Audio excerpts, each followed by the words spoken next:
To tonight's Dayton City Council meeting for September 19th, 2023. Roll call, please. Ms. Klein. Member Kelly. Here. Member Wyrick. Member Levins. Member Volter. Member Neary. Here. Member Neiman. Here. Mayor Baker. Here. City Administrator Fawcett. Here. City Attorney Edmondson. Here. And we do have a quorum, although we are missing a few, but we do have a quorum. Next, I'd like to have everyone rise for a moment of silence and a pledge of allegiance, please.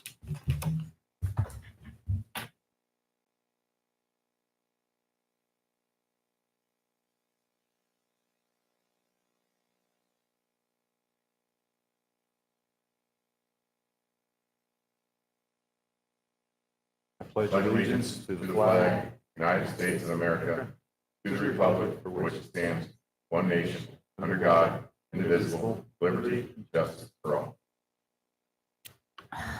Thank you, thank you, thank you. For the mayor's report, we just did one last 2 weeks ago. Obviously, you'll still see a lot of things going on the avenue with the bump outs are almost complete. We still have some things to do with those to make them look perfect. I'll turn off my cell phone. Sorry about that. Good point. Everybody else, there's a good opportunity for you to do that. So you'll be seeing some major construction going on the avenue. They're going to repave that all the way from basically Newport all the way down to the flood wall. It's going to be nice and pretty and smooth and going to be good for us for years to come. So pardon our dust as we work on that. Obviously, we have the Berry Street access ramp that's going on right outside our window here in Chambers. That's a huge major project that we've been working on for many years. 2008 that we started working on that through many different developers. That's all finally getting done. Again, I want to point out that this is not being done at the cost of the city. This is being done from the cost of the developer. So they were reluctant to do so quickly, but we got it done, and I appreciate everybody that worked on that. So we'll see that here shortly, and all those folks who live on the other side of the river can get down to our stores and shop our shops and our tacos and our hamburgers and all that good stuff and our coffee. And in case any of them need any assistance with medical, we can get them a lot faster. Lastly, on my mayor's report is one of the favorite events we have each year is the Dayton Senior Picnic. So anybody who considers themselves a senior citizen, we're not checking IDs at the door, guys. But if you want to come hang out with a bunch of folks from your neighborhood, it will be over at the VFW on October 19th, 2023 at noon. We always have lunch and music and games and prizes. It's a lot of fun. So anybody from City Council, if you're available, if you're work from home and you want to do that at lunchtime, we'd love to have your volunteer hours. Other than that, that's all I got. So next on the docket would be the approval of minutes from September 5th, 2023. Do I have a motion to accept the approval of minutes? I make that motion. Member Neiman's made the motion. Do I have a second?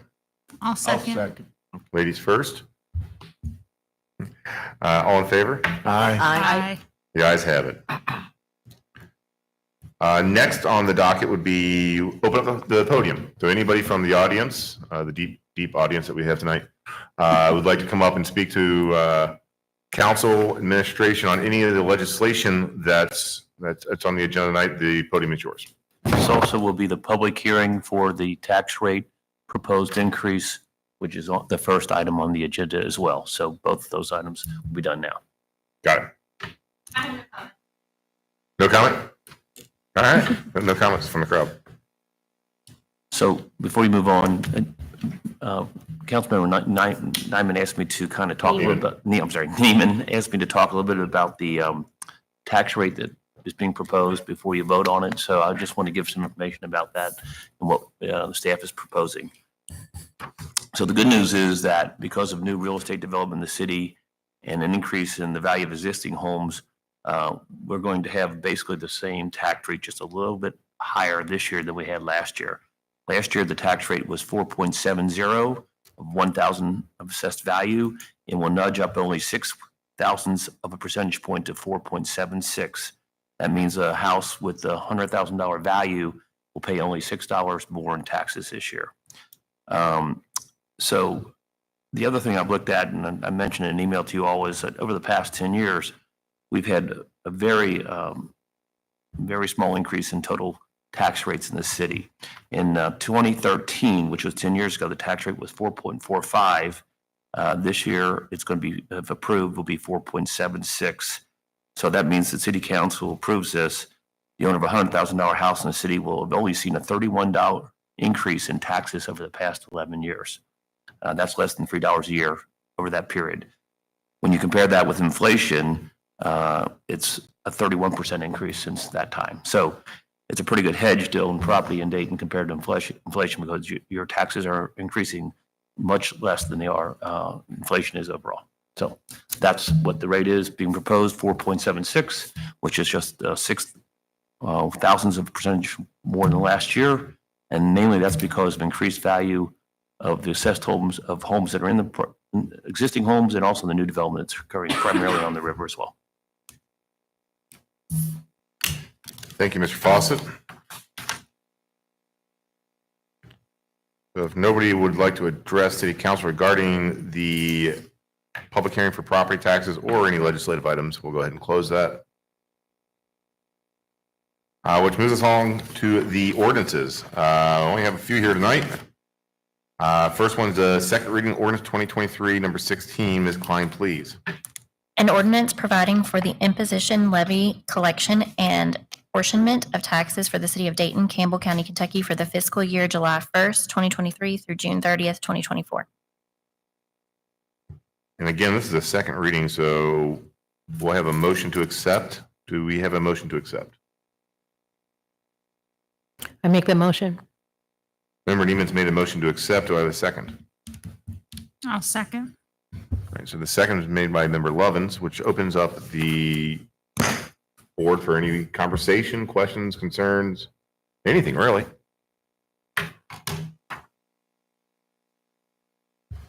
Questions to administration? Well, people are going to freak because it's going up $6. With all the construction down on the river, I hope we can give an explanation in common English that, just because things are being built on the river, they're not necessarily on the rolls yet. That's true. And some of them are IRBs, so they're not included in this calculation. Exactly. So actually they get taken off they've been taken off the tax rolls because they are an IRB, which means the city owns that property during the 30-year period that the bonds are out there. After that 30-year period, they go back on the tax roll. So if that had not happened, we definitely would have not had a tax increase, but because of there's going to be a small increase this year.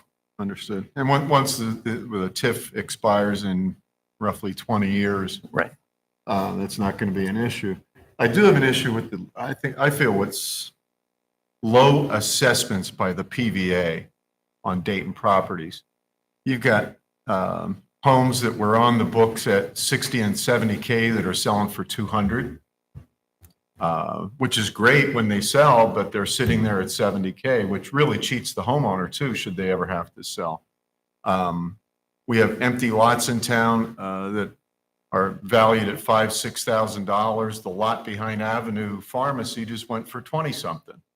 I think the PVA, if you were to take comparable properties even just between us and Bellevue, take the same house and put it in Bellevue and look at similar valuations, which the property tax is based off of, they are still undervaluing Dayton properties on the tax rolls. I think as far as sales prices, they're about even. But the tax rolls, I think we're working off, most of our income comes from property taxes, but the PVA, I think, is shortchanging us. And I think we need to do something about that as a council, administration, whatever we can. Yeah, we've started a conversation with the PVA.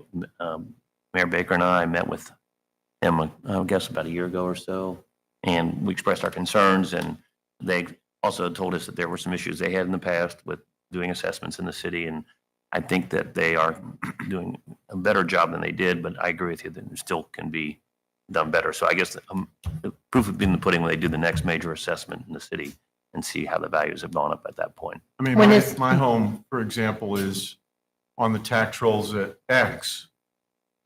and I have the homestead exemption, thankfully, but if you go to Zillow, it's 50% more. Right. And they do better market research as far as the comps and everything. I think we really need to put some pressure on the PVA to get us more in line with reality. The second thing on the property values in town, I know we have 20,204,000 exemptions or in exemptions for homestead and disability for the elderly and disabled. I think that needs to be considered also when people are complaining about the tax rates. That's part of the deductions, which I lived long enough to be able to enjoy. And any tax rate that council's going to take heat on this, administration is going to take heat. We live here. How we vote on this, we'll have to pay more. So it's not like we're benefiting from this at all. I would like to see in the coming year, I know it may be too late for this year because the assessments end at the end of the calendar year. I want to see an effort. We've got city-owned lots. Belmont and Irvin is a good example. We've got the 2 lots there at the end of Boone Street. We've got lots all over town that the city has taken over the years because of tax or whatever. We're having to pay to cut them, and we're not getting any tax revenue off of them. I would like to see a concerted effort, maybe a committee type effort. I'd like to see a listing of all the parcels that the city owns in town that are exempt. I already have that. I can give that to you. Yeah, I think we need to let's get them on the market. Let's get, somebody else cutting the grass and paying the taxes on it. And I also, last thing, the flashback I know is going to be there on Facebook and everything about the taxes going up despite all the building on the river. We just lost a lot of taxable property with the school taking over a whole city block, plus the payroll taxes out of the API building. Those are the things that are taking off. What did we say? 10% of our total property in town is parks now, which is city owned and tax exempt. We just lost a couple of acres down here too. So if anybody gives you any grief about any increase, should it be voted that way? It's only 4% more that we're bringing in property tax. $42,000 more. That's all I have, sir. What do you mean down here? Where the school took over all Okay, the that's what you meant. homes Okay. in the API building, now they are off the tax rolls Right. completely. Okay, I thought there was another one. How many city lots do we have? I would say we have about, we include all the city buildings that we have. I think it's around. City buildings, no. This building, City No, Hall. just like empty Public lots. Works. Well, we have a list of all of them. It's Okay. color coded. It shows you which ones they are. I can't remember, but I would say maybe 35, 40. But a lot of them are not really developable. They're hillsides and things like that. But we have about 8, I counted, that are lots that can be redeveloped. And I've been talking to some folks about that. But I would say that 8 would be easy to put on the market and try to find someone who might want to do infill housing. But I need a commitment from them that they're going to actually build on it instead of just sit on that property. And that's the only thing I'm concerned about.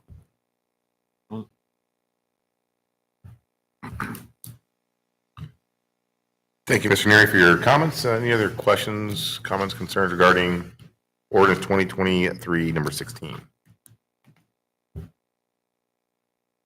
We'll go ahead and close those. We have a motion to accept ordinance 2023, number 16. I make that motion. I thought we already did It's this. already been done. Oh, so we've already the motion and a Yes. second. I So seconded. do we have any, so roll call, please, Ms. Klein? Member Neiman, Aye. Member Kelly, Aye. Member Levens, Aye. Member Neary. Aye. The ayes have it unanimously. Next on the ordinances will be second reading of ordinance 2023, number 17.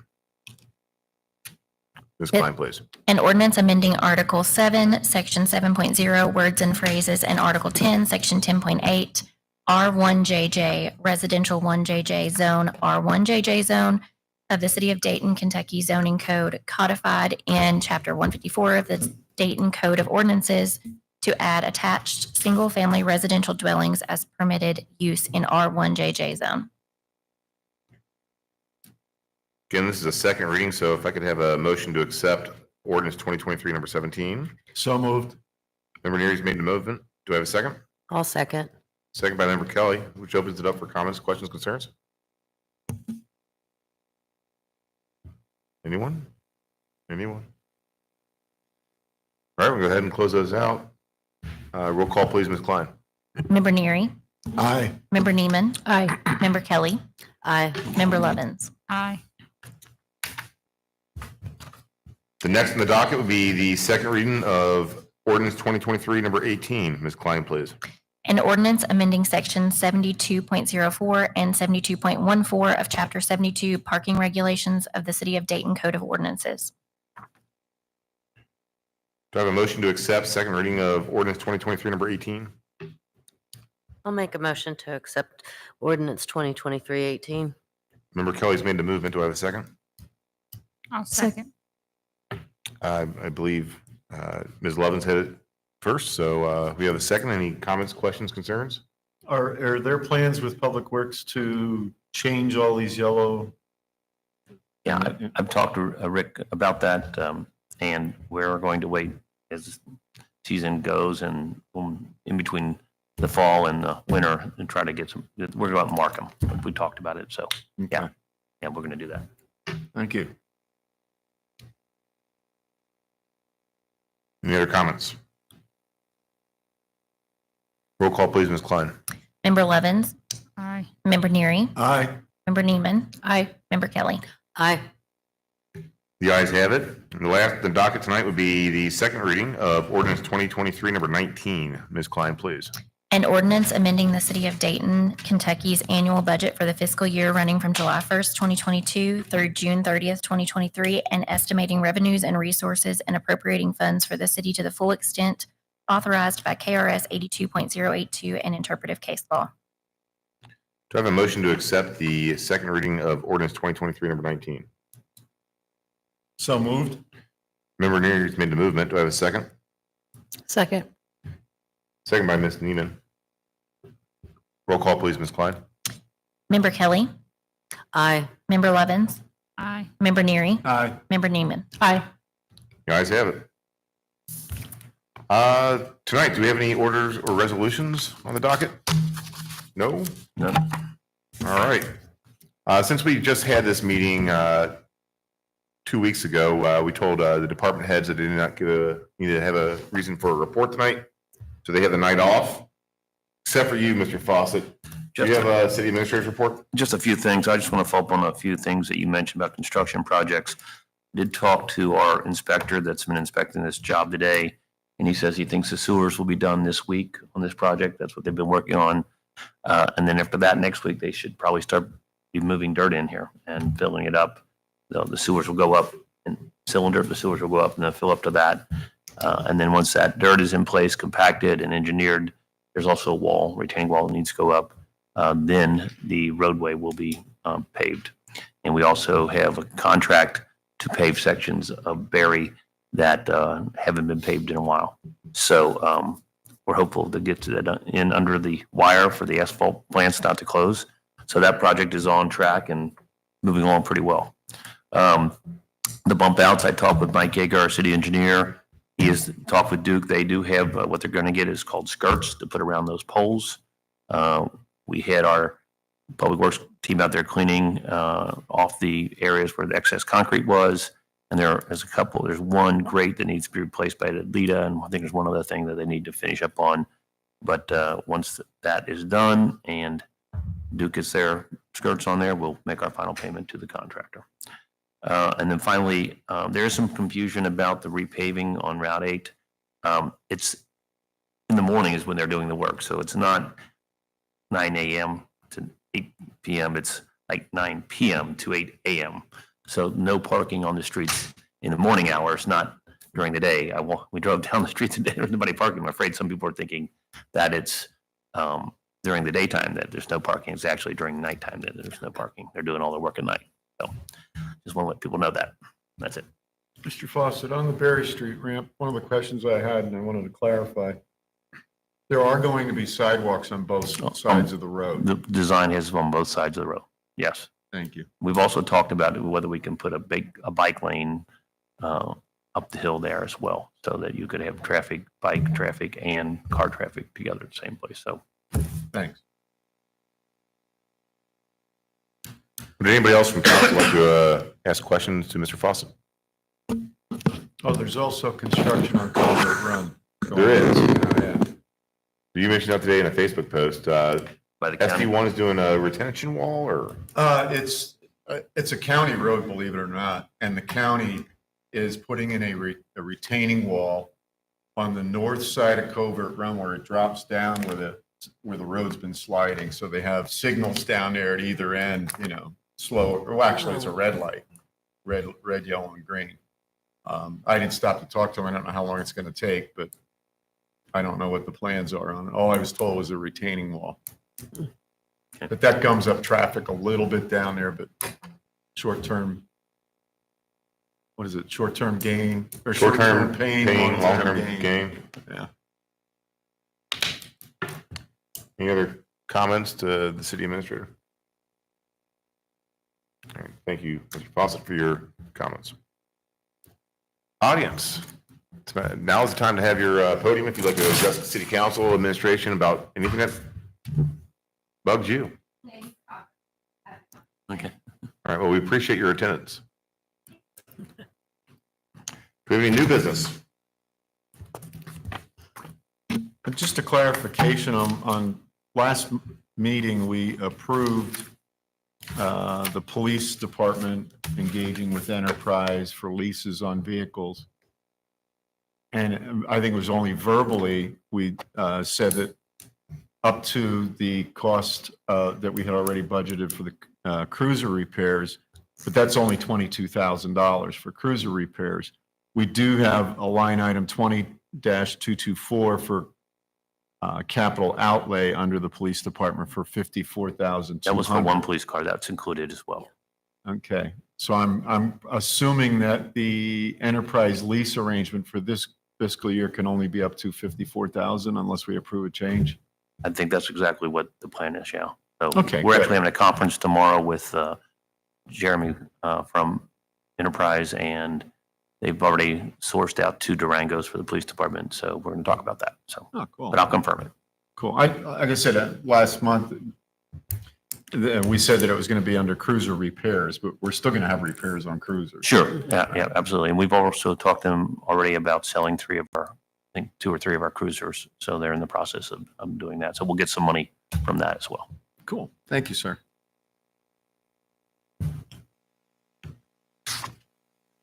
Any other new business? Any old business? Do I have a motion to adjourn? So moved. Member Neary's made the motion to adjourn. Do I have a second? I'll second. Second by Member Kelly. All in favor? Aye. Aye. Any nays? Any abstentions? So adjourned. Thank you very much for coming out. We'll see you the first of the month. 26 minutes. Is it a record? No, no. No. Records when I'm not here. Wasn't it